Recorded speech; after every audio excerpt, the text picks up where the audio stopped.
This week's podcast sponsor is Donorbox. You know, a lot of churches are still relying on cash and checks for offerings, but actually half of churchgoers prefer to give electronically. Donorbox's solution, their live kiosk, helps churches like yours boost their giving by up to 35%. All you need is a tablet, a card reader, and Donorbox's app. Donorbox lets congregants make tithes, offerings, and donations instantly with cards and digital wallets like Apple Pay and Google Pay.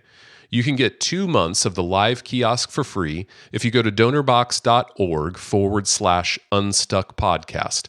That's donorbox.org/unstuck podcast.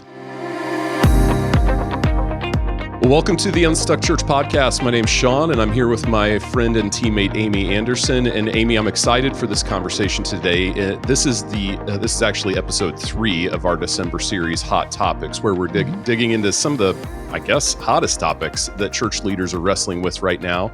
We kicked things off with a conversation about Christmas, and then we talked about burnout. And then this week, we're talking about kind of the controversial technology of AI. Yeah, I'm kind of excited to talk about this. I am kind of a novice when it comes to AI, so I'm looking forward to learning something myself. So to help us think through this topic, we are joined by Paul Alexander, the executive pastor at Sun Valley Community Church in Arizona. And Paul has more than 28 years of experience serving in the local church. And he's been curious about how AI will impact ministry and how churches can prepare to shepherd people through these massive cultural shifts. And I should add, Paul's been on our team at the Unstuck group longer than me. I think he was one of the founding consultants that joined Tony Morgan back in the day. So Paul, thank you so much for being here today. So glad to be with you guys. I'm looking forward to a fun conversation. We're also joined by Mika Casey. Mika is at Paul's church as well there in the Phoenix area. Mika's a former entrepreneur, and currently he's the executive director of IT at Sun Valley. So Mika, it's great to have you on the conversation also. Yeah, thank you for having me. Looking forward to it. All right, well, let's jump in. Paul, AI is obviously creating a massive cultural shift right now. What are some of the key questions your leadership team at Sun Valley, is wrestling with when it comes to how AI might impact your ministry? Yeah, Amy, I think a lot of church leaders are wrestling with what their posture should be towards AI, and it has brought up all kinds of anxiety. I know the question comes up to me frequently from other church leaders I interact with, like, what are you doing at Sun Valley about AI? Almost like it's a problem to be solved. Yeah. And I've got to be honest with you, okay? So tip all my cards. Sun Valley actually has a bias towards embracing technology as a tool to support the spread of the gospel. So we're not afraid of technology. Rather, we kind of have a posture of utilizing it to help people meet, know, and follow Jesus. I mean, imagine how powerful it could be to put the right message in front of the right person at the right time. Just like the Apostle Paul talks about in Scripture. Hey, when I was with the Jew, I presented the gospel this way. When I was with the Greek, I presented the gospel this way, to try to make the gospel as accessible to people as possible. So really, honestly, Amy, it hasn't been a source of pressure or anxiety for us. Now, a couple of ideas I'll throw out there, and we can kind of go with the conversation, see where it goes. Allowing our staff to use it as a tool, ironically, has actually freed up their time to be more people-facing instead of screen-facing. Yeah. So there's some irony to all that, if you let yourself live with that statement for a minute. But earlier this year, we did actually feel compelled to address AI with our staff, because we had staff who were early adopters. They were already utilizing AI for things like content generation. Sunday happens every week, and so there's just that normal grind. We have 52 events a year, right? Right. And so it's natural, I think, for church staff to feel the pressure of all that. So they were using it to save time with tasks that they're responsible for, things like social media, small group content, message research, even grant writing and finances and business workflow, all kinds of really neat, unique applications. But the way that we addressed it with our team, Mika, who can speak more to this, actually helped us put together kind of some guidelines. And really, our posture is, hey, this is a tool to help support our work, not replace our work. And so we learned we always have to check whatever AI produces for us regarding voice and culture, and then also theology. And so the good news is to date, we really haven't had any issues with AI that we've had to correct or address that have violated our culture. So, one of the more fun things recently that just popped up, this came to my head, just so listeners can realize there's so many wonderful ways to use this tool. Recently, we did a video shoot at one of our campuses that we're opening up. And we had the whole video crew over there, our lead pastor over there, and we're encouraging everybody who lives west of a particular road, hey, consider, prayerfully think through, would this be the campus that you would attend? So just kind of some public conversation around that to the whole church. And unfortunately, our lead pastor used the wrong street in the video. And so they're editing this later and they realize, oh, that's the wrong street. We meant to say this other street. And so instead of getting the entire video crew back together, get him back over there, they ran it through an AI filter and actually changed what he said to the right street. So it saved a ridiculous amount of time. And we still showed it and no one knew the difference. And so, some people may hear that and say, oh my goodness, that's so scary. And like any tool can be used for terrible things, but can be used for wonderful things too. Mm-hmm. Yeah, absolutely. Mika, I remember back in the 90s, it was like early 90s, watching the Today Show, and there's this famous clip of Katie Couric who said, the internet, what is this internet thing? And we look back on that now, like, how could we have been so ignorant to not understand what the internet is, right? We live with it. It affects our life every single day, almost every single minute. I feel like we're kind of in the same place now with AI. We don't know what we don't know about it, but there's a big future with how we engage with AI out in front of us. I wonder what kinds of changes that you've seen maybe in your community, how those are showing up in conversations of your community, because of AI right now. Right. Yeah, I do remember that clip. That's pretty famous. I think that's come back around a couple times. Yeah. Honestly, I could recreate that. Like, Sean, what's this AI thing? Perfect. And I think a lot of it is habit, right? So even with myself, I was kind of an early adopter of AI, but I'd forget to use it. I was such in the habit if I needed to look something up, going to Google. Yeah, good point. I'd say over the course of this year, that's shifted, right? So I'm barely on Google at all, and I pretty much go to chat. That's my preferred LLM, ChatGPT. Yeah. So it's just kind of changed habitually how I've used it and become more a part of my life, not just in the workplace, but also personally. I know a lot of people who've started to do the same thing. And I looked up recently, and it shows that the majority of Americans now use AI several times a week. So we've gone from that curiosity phase to half the country starting to use it in some way, shape, or form quite often. And I'd say, from at least anecdotally what I see, there's either a posture of excitement or a posture of fear, depending on what seat you sit in. So for me, getting to use it here at Sun Valley, and personally, I'm excited about what it's allowed me to do, exercise some new skills, save some time, save some money, like Paul talked about. So I'm embracing it, excited about what's to come.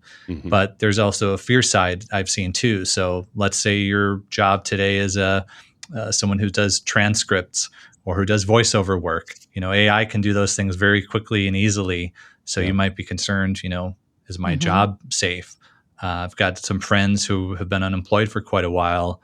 They feel like the job market's become very difficult because there's literally tools out there that are like Tinder for job applications. So swipe left if you want to apply, swipe right if you don't, and the tool will modify your resume to fit the job, create a cover letter, do all the work for you. So that's what they're up against, is people using tools like that just to get an interview. So I feel like, the whole business marketplace has kind of become a little bit frozen as far as hiring and firing, as companies are trying to figure out, do they need the staff they once thought they did? So yeah, there's a lot of both excitement and uncertainty around it.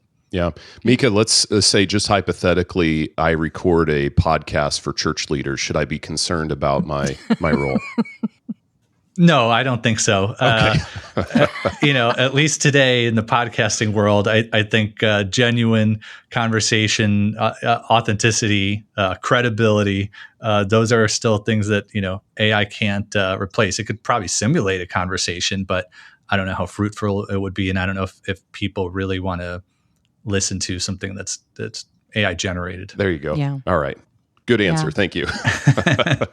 Well, Paul, maybe appealing to the pastoral side of your makeup, talking about this issue of job displacement, the economic impact of AI, how is your team thinking about preparing to care for people who might lose their jobs or face, significant career disruptions because of AI? Any new ideas or conversations that's creating for you and the team? Yeah, that's a really good question, Amy. And most pastors, if they're thinking logically about what's been entrusted to them, like the people and the care and the people that they're pastoring, my hunch is every pastor probably has somebody in their congregation that's been impacted by this, to Mika's point, from a job market standpoint in some fashion. And so while we can't really predict the future, you can prepare for it. So when crisis comes along, it just reveals what's already there. And it creates new opportunities. It's really crisis. If you posture yourself properly towards it, can be a lot of fun. And so it helps you understand what reality is and how well prepared you currently are. It's like when you go out on Saturday and college football is getting ready to happen this weekend. And when that first whistle blows, you're as prepared as you absolutely can be. There's no more preparation you can do once that clock starts. And so I would encourage pastors to start preparing. So what I mean by that is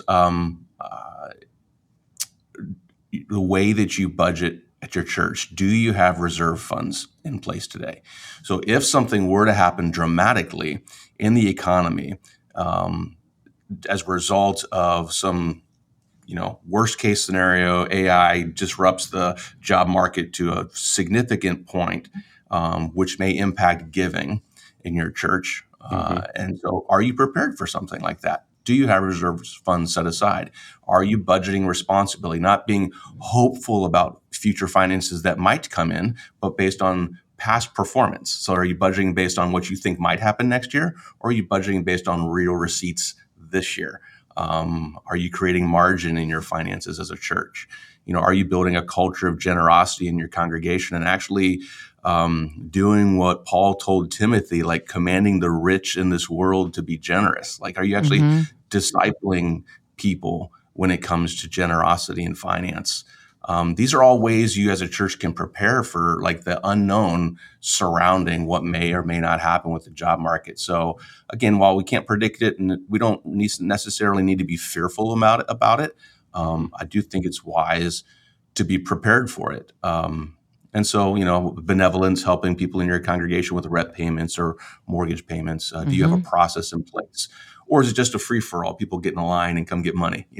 My hunch is if you're being responsible about it, you're probably stewarding that well and have some kind of process in place. Yeah. So, But even on the fear side of it, like Mika was talking about some of his friends who are going through job market stuff. I think fundamentally as pastors, we believe people are created and they're made in the image of God. And they're created for real relational connection with other human beings and their creator. This is why when that guy comes to Jesus and says, "What's the deepest thing you got, Jesus?" He says, "Well, love God, love people." That's as deep as it gets. And, we've seen it all throughout history. People have chosen to chase all kinds of substitutes for that. Even in Romans chapter 1, there's this verse tucked in there. And in this, there's a phrase where people are actually inventing new ways to sin.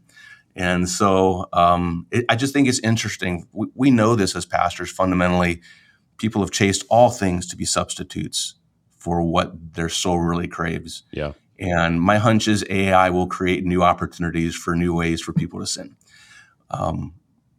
But our calling hasn't changed to help people meet Jesus. And when people hit rock bottom and they realize they need a savior, we need to be there calling them towards repentance and calling them towards hope and freedom in Jesus. Yeah. Mika, you mentioned earlier some of the AI tools you're using personally. I wonder what are there any tools that you're using kind of collectively as a team there at Sun Valley? And if so, What are you finding most helpful? What are the kind of guardrails or guidelines that you've put in place, if any, for how the staff use those? Sure. It's a great question. So there's a lot of different ways. We aren't collectively using like one workspace app that's shared or anything like that, but just in talking to different ministries, most people I talk to are using it in some form or another. So I'll just go through a few, and if you want to dive deeper on any, we can.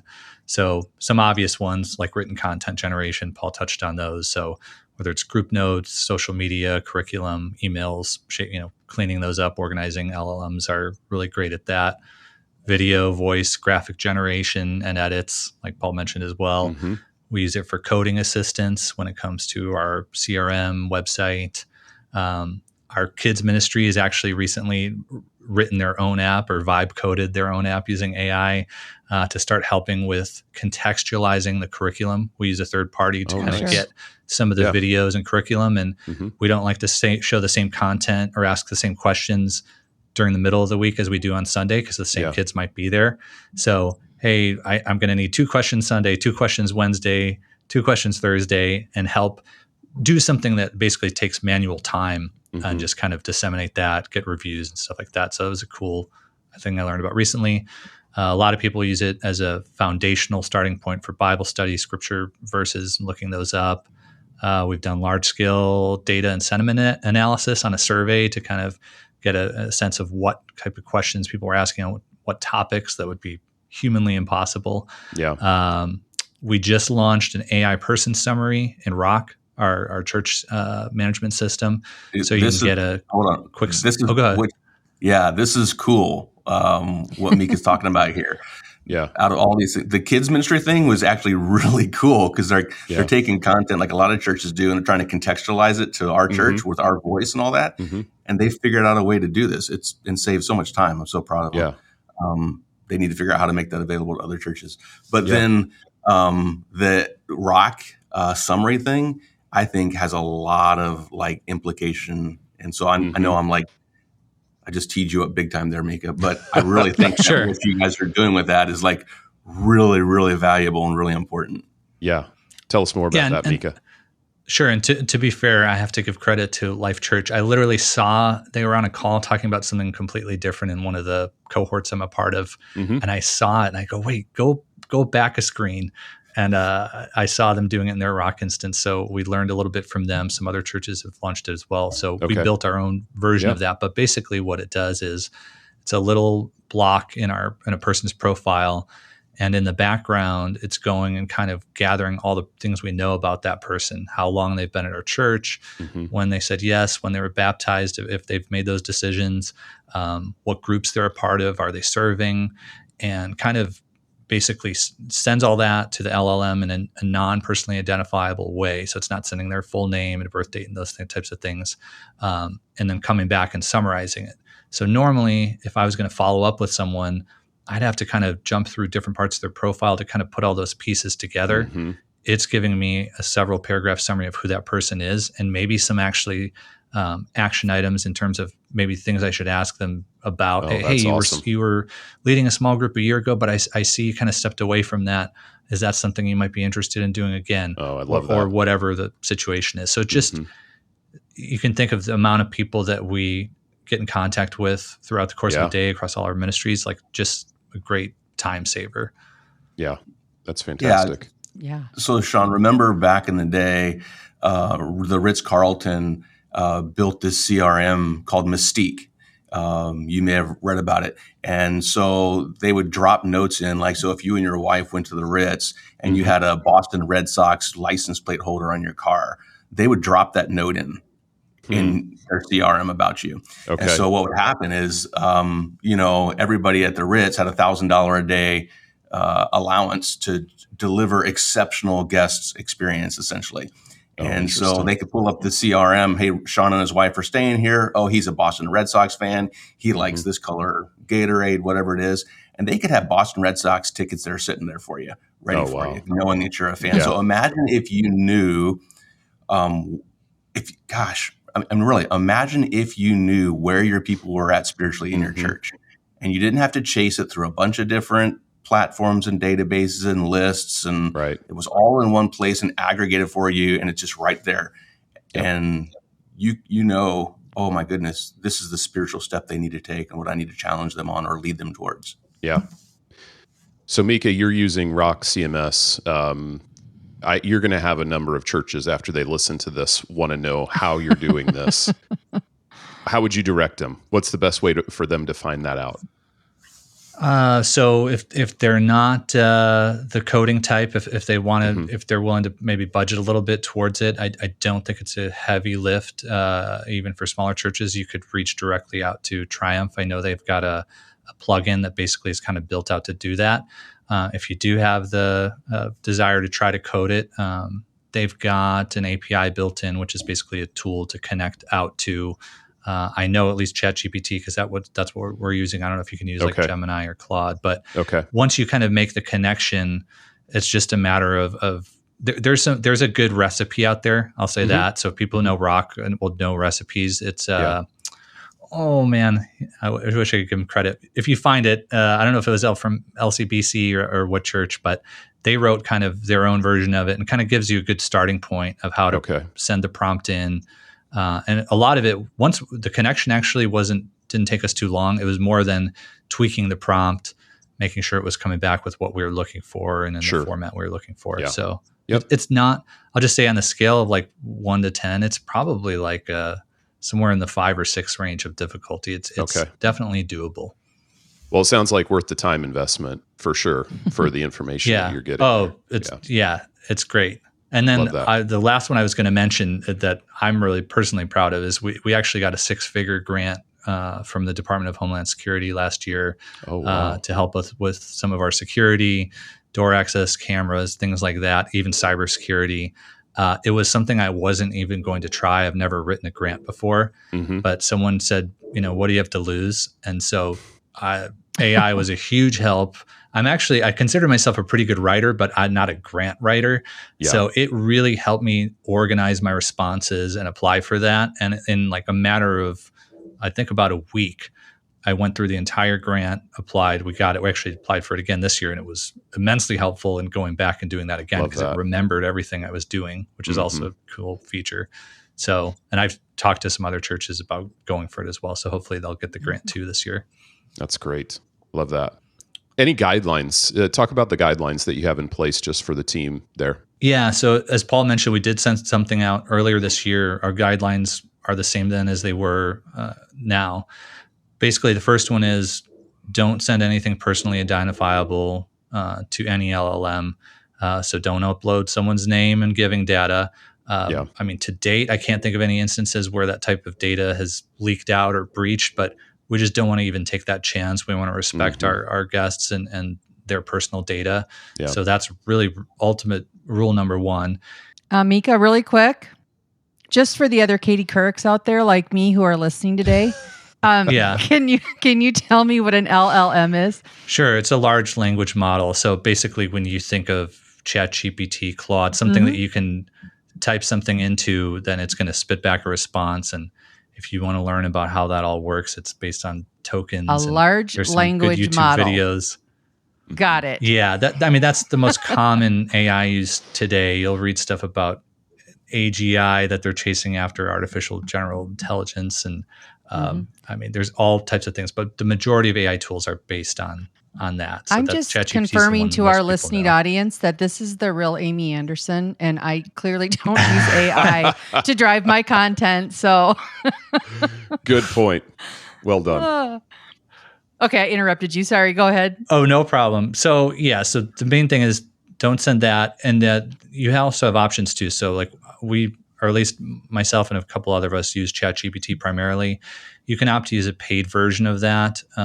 There's a plus version, a business version, and you can actually opt out of any of your data being used to train their model, which I highly recommend. Like honestly, if you're uploading anything, you probably should be on one of those paid plans. They're like $20 to $25 a month. You really don't have an excuse not to be if you're uploading anything. And then secondly, Paul touched on this earlier, but those models aren't perfect, right? So we've just told everyone you're responsible for the way that you use your AI tools. You can't blame something on them if it gets it wrong. So anything you produce, you're responsible for. So use your wisdom and discernment in how you say things, and make sure it's in our voice. So we don't want you just saying, yeah, give me group notes for this weekend, and it doesn't sound like us. It doesn't match our theology. It's a good place in terms of organizing ideas and maybe generating some ideas, but we want it to be authentic as well.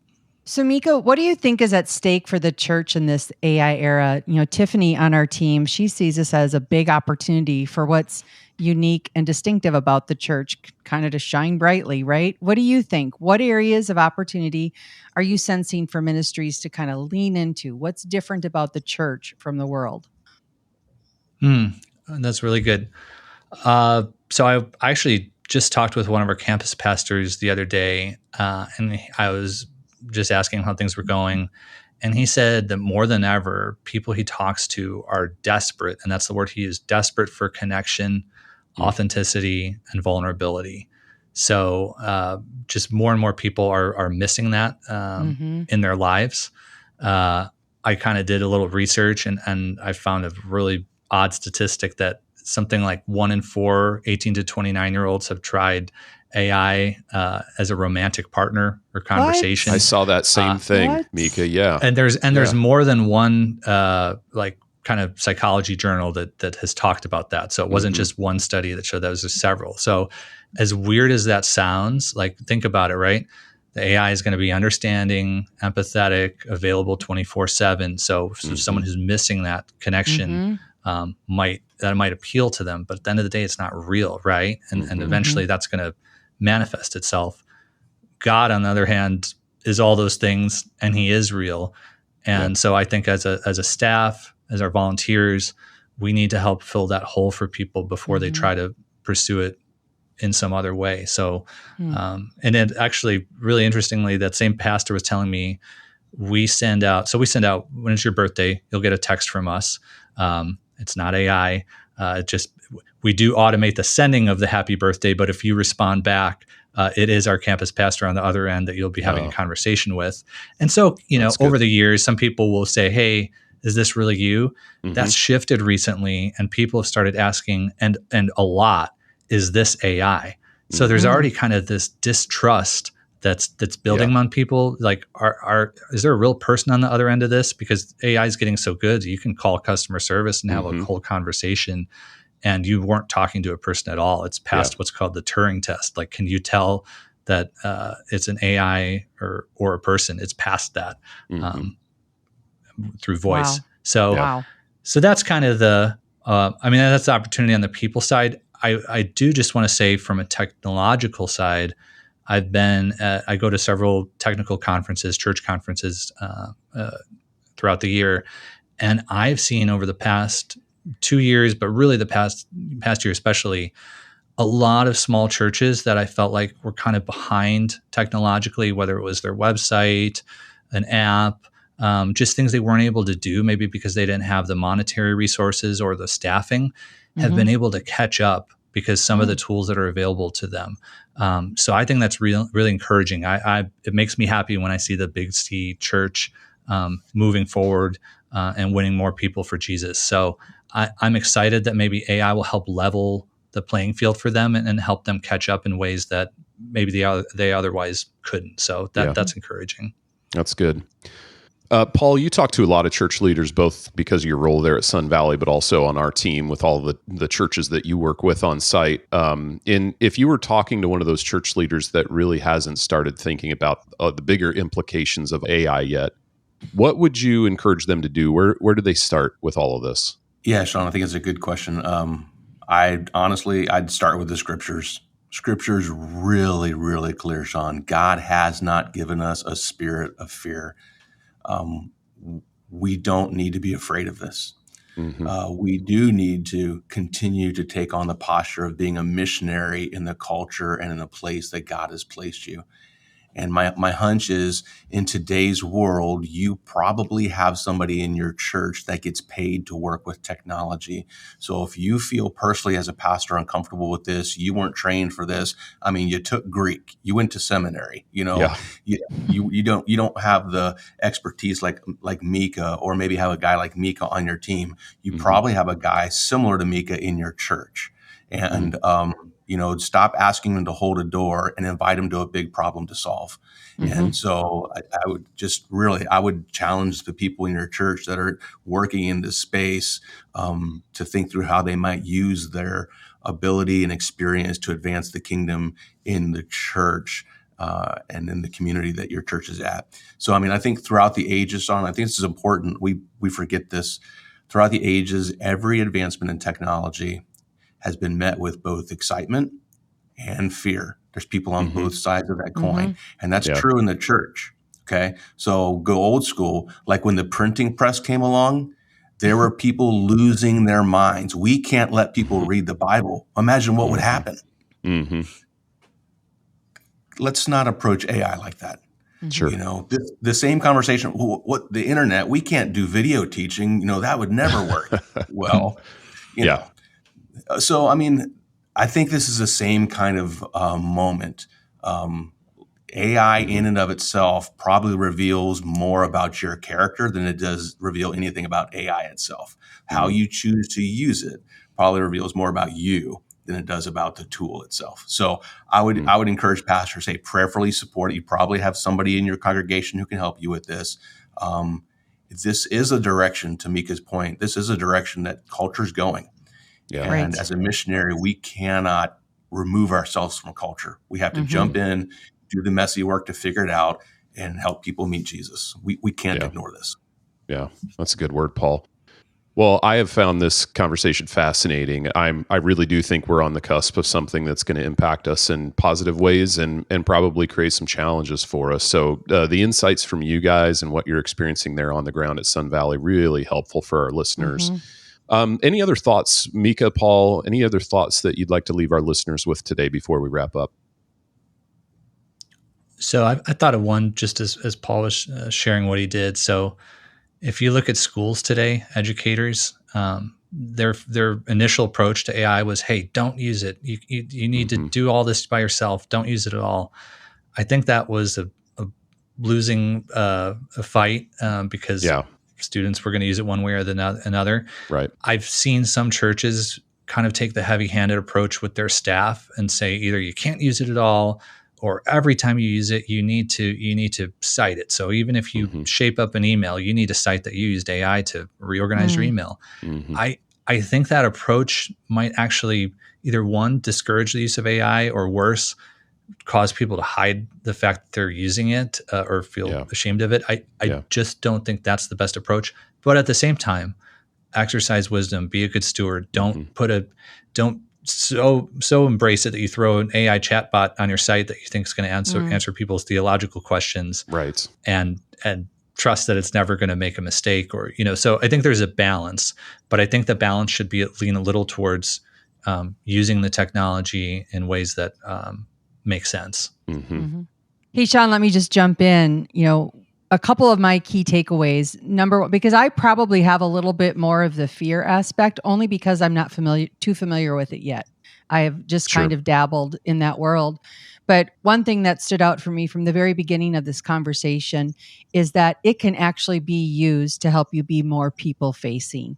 And even that advice right there, Mika, of don't throw an AI chatbot, that would work completely against what you all were talking about, where we have the opportunity to be people to people and to empathize and to be real. And so that's a good motivation, I think, for pastors. If we can get our staff, our leaders, our ministry leaders more people focused, that's a huge win.